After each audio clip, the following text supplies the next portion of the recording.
Yo, you gotta. Oh, my bad. Yo, what's happening? What is going on, everybody? It's your boys. Heated Arsenal. Back at it with another video. Yo, you know what we haven't had in a while? What? Yes!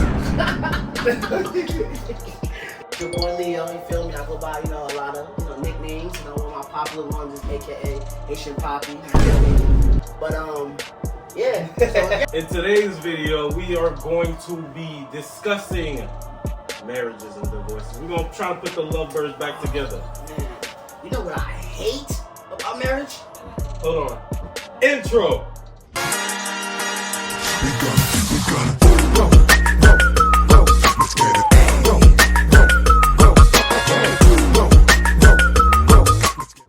So I was looking at this article and it was telling me about how divorce rates are up between 40 and 50%, right? What's the point of getting married?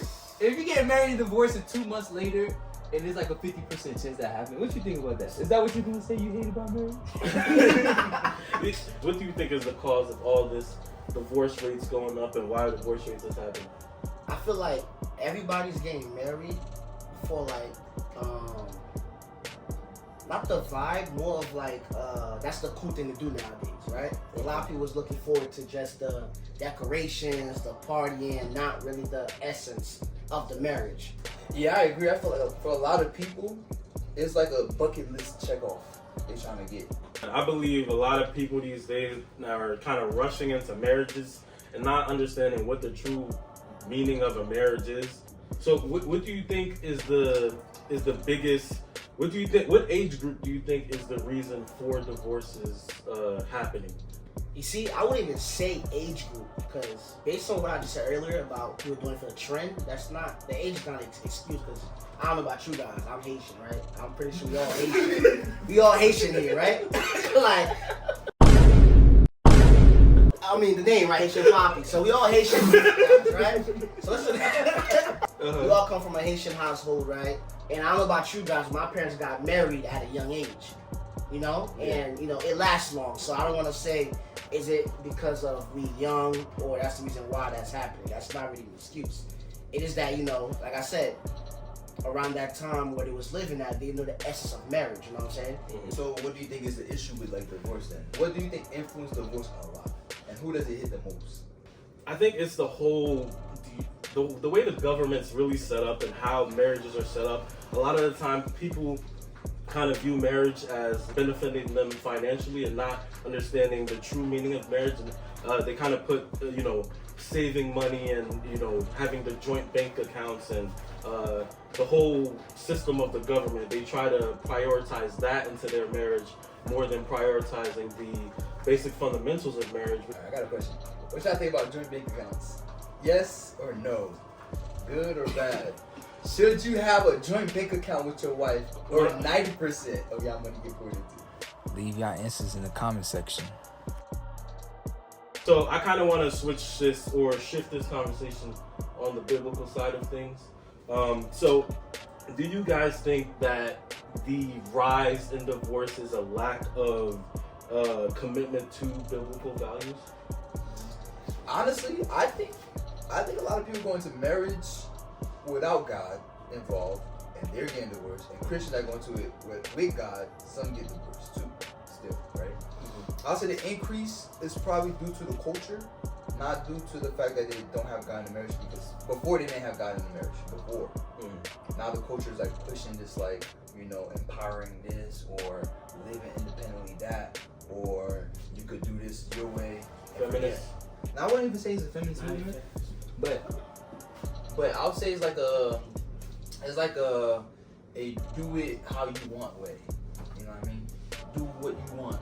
Which is demonic. But I think that there's a lot of unhappy marriages because of the lack of God, right? And I think a lot of those unhappy marriages lead to divorce. So we can say that. You definitely said it. I ain't gonna hold you. You definitely said what I was thinking about.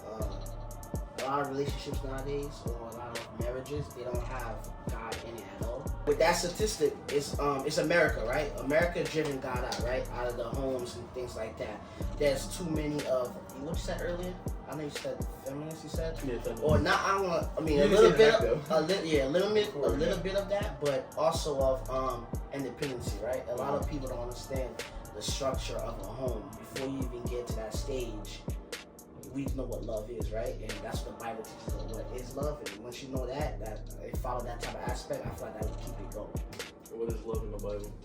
So what is love? It's off the rip. No, you can look it up if you. Come on, to say it. Nah, you got it. Go ahead. There's, well, I'm gonna say I'm only gonna give you some attributes of love. I don't know the whole thing by heart, but you know what I'm saying. But I know love is kind, love is patient, love keeps no wrongdoing. You know what I'm saying?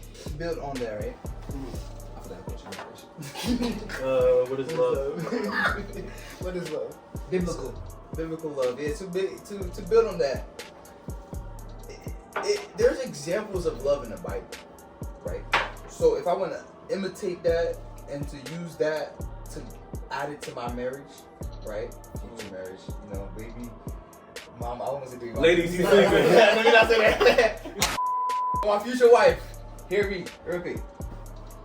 When you get married, there's a lot of mistakes you can make, but through wisdom, you're gonna learn from other people, right? Through wisdom, you're gonna learn from their experience, and you're gonna grow quicker, right? So when I'm looking at the Bible, I'm reading and trying to understand what love looks like, what marriage looks like, right? According to what God wants it to be. I see examples in the Bible of what love, sacrificial love looks like, and what biblical manhood looks like, right?